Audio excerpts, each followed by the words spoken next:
Why don't you guys come out too? All right, well, thank you for coming. Obviously, we live in a time where now companies can disseminate market-moving information via social media with Twitter and Facebook, and now Twitter streams on Bloomberg terminals for market professionals and investors. So clearly, people are catching on to something that millennials and even the later generation, Gen Z, know very well, which is that social media and constant contact with the internet can be very powerful and important. So these are the tools that the next generation has had since the very beginning. They practically were born with a cell phone. They've been growing up with the internet. And so we want to talk about how this informs the next generation of investors in terms of how they get educated, how they take charge of their financial future. And we've got some great panelists to discuss this. So to my left is Rachel Fox. So she's our test subject, but a very atypical one, mind you. She's an actress. She's probably best known for her role on Desperate Housewives, but she also is a day trader and a very successful one. In 2012, she placed 338 day trades and enjoyed 30% returns. She also educates the public on Fox on Stocks. She does great videos. She has a very active Twitter presence. And then to the left of Rachel is Stephanie Grayson. She's Yahoo Finance's social media editor. She's been a communications professional for years. She's been a social media enthusiast since '08. She's one of the most influential ones, too. In New York City, she was named one of the top 200 social media influencers. And then to really give us an education perspective is Bruce Kamick. He's a retired investment professional. He was at Morgan Stanley. He was a VP. He's a technical analyst. And he devotes his time now to being an adjunct professor at Baruch University, where he teaches technical analysis to undergrads. So without further ado, you know who everybody is. And let's start with Rachel, because I'm sure people want to know kind of what it's like in the trenches. So you have an interesting story. You're 16. You're a day trader. How did you really learn and get into investing in finance? Well, I was incredibly blessed to have wonderful parents. My mom has a degree in finance, and my dad is just really great with numbers, and they both really understand the value of understanding how to take control of your finances and know how to manage your own money. So at a very young age, my parents taught my sister and I how, they would read us books, read us different finance books on the basics of money management. I remember when I was 8 years old, I learned about what a CD is, a certificate of deposit. And I know, it's wonderful. And they would always explain it to me, and as I grew up, I kind of grew up always having somewhat of a knowledge about the stock market. And one day my mom really explained to me how investing works and what that is and what stocks are. And I fell in love with the concept of day trading. And neither one of my parents day trade. It's not something that they ever really wanted me to do, but I fell in love with the idea of it. And so I opened my own virtual trading account, paper trade, and I traded real stocks with fake money to show them that I knew that I could do it and make some money. And about after 2 or 3 months, they let me open my own account, and then I just started doing the day trades. Now that's all old school. You talk to your parents, you learn from books. Yes, Where's the Twitter? Where's the social media? Well, that came in later, yes. Okay. How do you use them? Well, Yahoo Finance. I go on Yahoo Finance every single morning. I look up all my stocks, get all my stock information from there. It's really incredible because not only do I trade from my online from my computer, but I can trade from my iPhone too. So like when I'm out, I'm busy, I'm on set or playing with my band, whatever I'm doing, I'm on my iPhone and I'm looking up stocks, I'm trading, short selling, keeping up with all that information. It's great to have it at my fingertips. That's the difference between 16 and generations ago. You're shorting stocks on your cell phone. On your cell phone. Before I get any further, let me mention that we are live streaming and that you can definitely tweet us and use the hashtag FinEd IWNY and tweet us some questions. I'll try to pull them up. We'll get to them at the end, hopefully. And all of us are very active on Twitter, so follow us too. So Rachel is at Fox on Stocks. Steph is Steph Y Finance, and Bruce is Bruce Kamick, which is spelled K-A-M-I-C-H. Right. I'm Lauren Lister, at Lauren Lister. So just had to get those plugs in before we move further, and I forget them and am remiss. But so Rachel is obviously atypical, probably. Are many of your friends doing the same thing, or are you kind of a unique situation? I'm definitely a unique situation, although a lot of my friends are very interested. They really express interest in learning more about it. They just don't know how to do it, and it intimidates them. They hear about the stock market and they hear these big words and they get scared. But you know, what I'm doing with my blog site, Fox on Stocks, is I'm trying to bridge that gap between all these, you know, crazy, scary stock terms. I'm trying to just give it to them in a simplified way, just so they can try and understand and conceptualize about it. And I want to get to more of that, but first I want to open it up to the panel. Stephanie and Bruce, just generally, how do you think that the way that information is accessed with the internet, with social media, how do you think that's changed the way people in general access financial information and what they have at their fingertips? And how do you think that'll impact the next generation? Professor, do you want to start? Well, it's moved a lot faster. When I was your age and trading my bar mitzvah money, there was 5-day settlement. You had to read it in a newspaper or a magazine. Now everybody is accessing on their phones. But nothing's changed in the sense that news follows the tape. Okay. So if George Soros is buying a stock quietly like JCPenney, and we don't know about it unless you're watching the price action until the news is announced that he's acquired a significant position. So it's faster, but the old sayings that are around for 100 years still work. Okay. And how do you think that will impact younger investors? Because are they actually better suited to this market that is so fast, that is so dominated with instant news that's read by algorithms and traded on at hyper fast speeds? Is the younger generation better suited for that kind of a market? Electronically and tactily, yes. But they're still responsive like any adult. Some people shy away from the speed and they're afraid of it, and some people embrace it. So, and probably something in between. Right. And Stephanie, millennials have the highest social networking penetration of any generation, the highest Twitter and Facebook use rates to match. This is according to eMarketer estimates. Yep. How does that impact the way that the next generation accesses information? Absolutely. I think that the amount of real-time information that is available in today's world is just enormous. And of course, you could imagine that people in finance, and particularly people watching stocks, are very much fond of real-time information that they can use. That's why I think in particular Twitter has been a very important social media platform, perhaps more than some others, for in terms of what people are using social for when it comes to finance. But I think a really interesting statistic that came out recently is that 60% of people who are under the age of 40 reported that they, quote unquote, regularly consult social media for investment purposes. And I think that is a huge statistic. I want to just give a shout out to MarketWired, who came out with an infographic about that. And I just think it's really, really interesting. I think there are differences that are generational that are going on right now. Because what they found too, didn't they find that older investors did not count on Twitter or look at it the same way? It really was the under 40 crowd that saw it as a reliable tool or a valuable tool? Yes, and I think the number was about 53%. There's still trust issues there. Right. You know, in terms of the online information about, is the information I'm getting in real time, is it fast? Sure, but is it accurate and fast? So that's a consideration, I think, for everyone, regardless of age. Well, that's what's scary, is there are flash crashes now. All of a sudden someone Twitters something about, you know, something happened at the White House, and then all of a sudden everything dropped that one day. Right. Do the question. So how is that? So in many ways, the younger generation is just as aware of those kind of issues as market participants that have been participating for a long time and see the impact of these kind of market-moving events. Absolutely. On what markets can do. I want to know, just because Stephanie was talking a little bit about social media, there was a Pew Research poll that said that teens are moving from Facebook to Twitter because their parents aren't on Twitter stalking them or whatever. So is that true in your anecdotal experience? 100% true. Friends, I can tell you firsthand, my friends are moving away from Facebook. We check it. We check it every so often, but as far as actively using it, it's moving over. Everybody is now actually really into Instagram and Tumblr are the two that are really taking over. What do they like about Tumblr? Tumblr, wow, oh. We like Tumblr. We work for Yahoo, sorry, I just had to get that in, I like that. No, but going back to you, Stephanie, do you have any sense of, okay, obviously the information is out there, yes. But do you have any sense of what millennials, what Gen Z actually care about on these social media sites, how they're using them with regards to finance?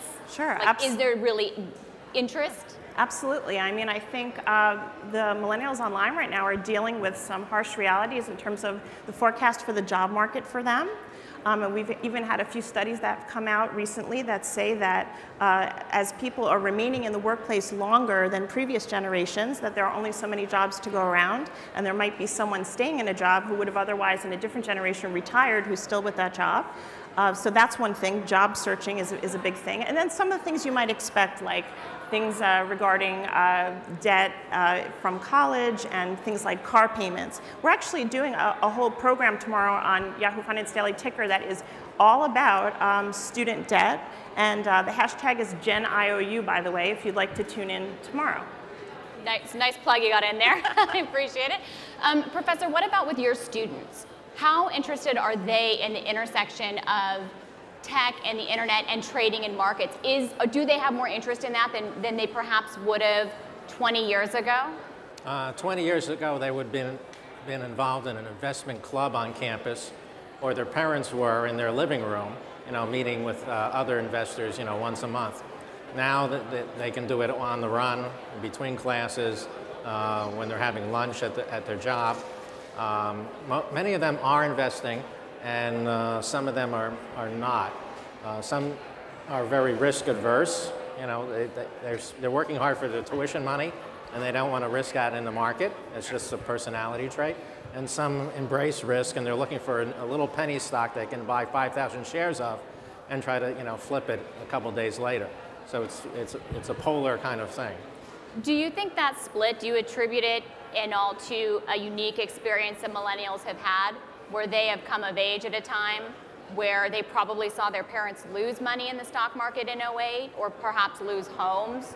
So they maybe are waffling between two sides, where they're on the one hand perhaps more risk averse in response to that situation, or on the other more concerned about getting in control of their finances to make a good life for themselves. Well, Baruch is a little bit different, and their newsletter is called The Ticker, by the way. Another. They stole our name. I'm just kidding. I'm just kidding. I think it's the fact that many of them are first generation going to college, and many of the students, English is a second language. So they're really working hard for everything they achieve here in this country. So some do it very slow and deliberate, like the turtle, and others are they're reaching for everything they can get, and they're very aggressive. So some have the math skills, and some have the chutzpah, Right. And it's just a different approach, and I think it's more cultural than anything else at Baruch. Okay. One thing I want to ask, there was a really interesting finding from a Wells Fargo survey of millennials that found that they most often turn to advice about money from family members, 36% of them, followed by professional investment advisors at 17%, and online sites at 15%. So most people are like Rachel. They found out about money, or they turn to their parents for money. What do you make of the results? How do you interpret them? The 15% online, 17% investment professional, 36% parents. Sure. I think perhaps social media, has a big role in that, because people used to have a lot of barriers and a lot of gatekeepers when they needed some information. So even if they knew exactly the kind of information they were looking for, it wasn't that easy to find. Now things are a search away, or a Twitter hashtag away if you'd like to research something. So if you look at those statistics that you just quoted, I believe that the financial professionals and online they're kind of neck and neck, right? I think it was what, 17 and 15%? 15 and 17, yeah. So I think the role of financial professionals is still very much important. But I think that's a very sobering statistic, that people are looking as much to them as they are, just empowering themselves to go and do their own research, get online, get on social. And again, on social, things are so readily available so very quickly and in a very organized manner. If you use a hashtag, you can really, get very specific about what you find. Do you do that, Rachel? How much do you go to Twitter or social media for any of your trading? I definitely go to Twitter. Sometimes before I make a trade to find out more information on a stock, I will do what's called a cash tag search, which is where you put the $sign and then you put the stock ticker symbol, and it'll bring up every person who's tweeted about that stock with the cash tag recently, and you can find out a bunch of information. You can can see a lot of news articles on that stock. It's a great way to see compiled information on that stock. I love the feature. I definitely use it. I think that the more that we make people aware of how useful social media and the internet can be with regards to the stock market, I think more people will catch on to it. I just think it's making people aware of that. I don't think enough people really understand that those tools are there and that they're so useful. Well, to piggyback off of that, to me, the 15% that's getting their information online about finance that are millennials, that seems low. I would think it would be much, much higher. It's just, I think we have to make people aware of that, and then when we do, I think it'll grow by leaps and bounds. Well, you actually do that with Foxed on Stock and with your Twitter presence. What is the reception to that? Who is the demographic that is engaging with you, and what are they interested in, concerned about, and how do they use the information that you provide? Well, I will say it's definitely a lot of people from my generation, a lot of young teenagers who are interested in it, but honestly, it's up to people in their 60s. I get emails from men who, I got an email from a guy who runs a restaurant chain who's in his 50s, and he does not understand enough about the stock market, but he really wants to, and he said reading about Fox on Stocks and seeing how I do all these things in my life, I act, I play in a band, seeing that I learned about finance and that I know how to manage my finances amongst living this crazy busy life has inspired him to want to really understand and take control over his own. Right. Well, and you could argue that there's a next generation of investors that lost in 2008 and are relearning what it means to plan for their financial future, because perhaps the education that they did have didn't work out as well as planned. Right. Professor, I know you lead a trading competition with students that come up with a kind of algorithmic trading, which is very much the direction the markets have gone. How much of an interest would you say that type of trading is for your students that are interested in investing versus non-electronic, non-technical forms? I know you're a technical analyst, but just has the interest in that type of investing grown among people that want to do that for their education and their career? Some are interested in black box trading, and it will change from school to school. At MIT Sloan, big interest. At Carnegie Mellon, big interest. There's more of a movement now for what they call a gray box. It's set up some algorithm, but have the person have some discretion over to take the signal or not take the signal. So they're still very much interested in having some discretion, even after they've set up and tested something that seems to work, back testing it. And I think it changes from campus to campus. Not everybody is as adept in math. And some people actually, they want to make an investment hearing about the story is about the company. What are the new products, the new management, something new that creates the buzz about the company and drives earnings, as opposed to a math-driven equation. How have online tools impacted the way you teach investing? Have they? It's changed dramatically. Normally you're just face-to-face or chalk-to-talk, for 2.5 hours a week for 14 weeks. But now with the internet, with discussion boards, with Blackboard, which most of the universities use, you can extend the classroom 24/7 if you want to. But I put down a rule, I'll get back to you within 48 hours on emails. Not going to ruin my weekends. But the students can get together and discuss the trading competition, which stocks they're looking at. They can put up a chart. So it makes it a huge extension of the classroom, where it's difficult in 14 weeks to learn a lifetime skill, really. Right. And just to remind our audience, we are live streaming. You can tweet questions to hashtag FinEdIWNY, as in Internet Week New York. Just a reminder before we get to some questions.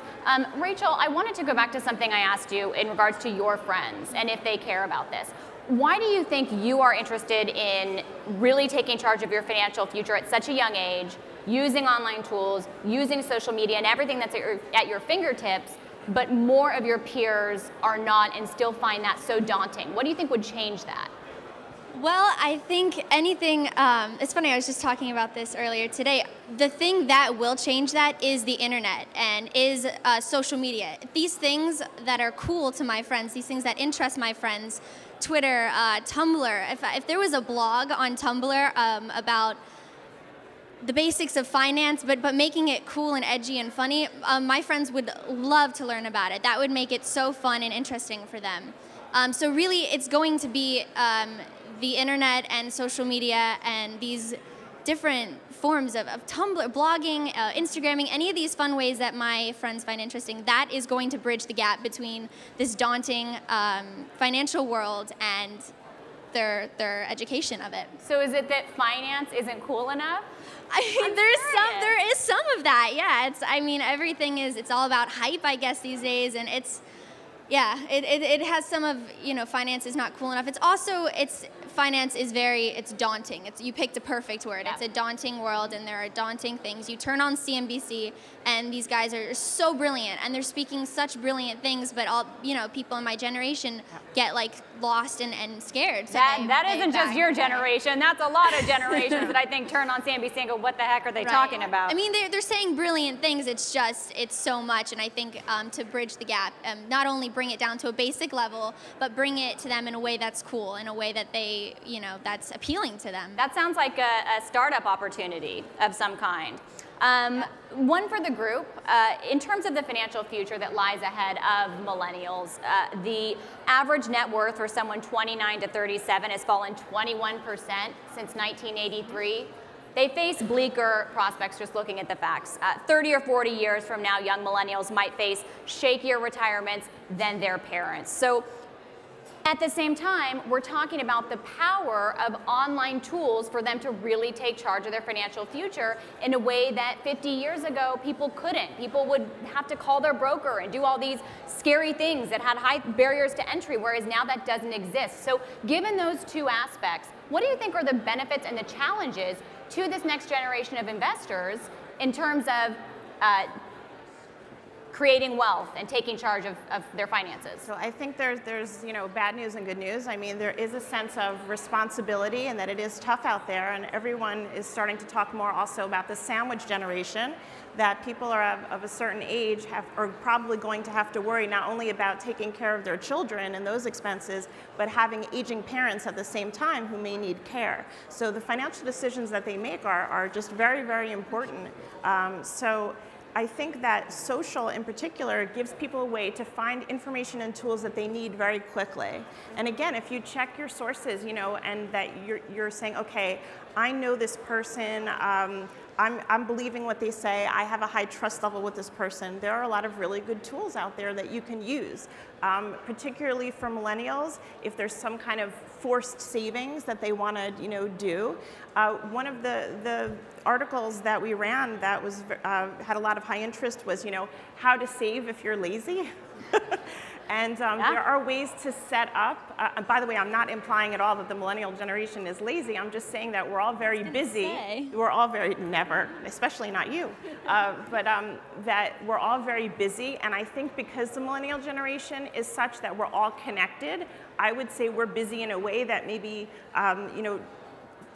previous generations weren't busy, because we're always expected to be online and connected, right? There are very few times where you're not expected to answer an email within a given period of time, particularly for certain industries, and even sometimes from family members, where they say I rang your phone, I texted you, where are you? And it's been 3 minutes, where are you?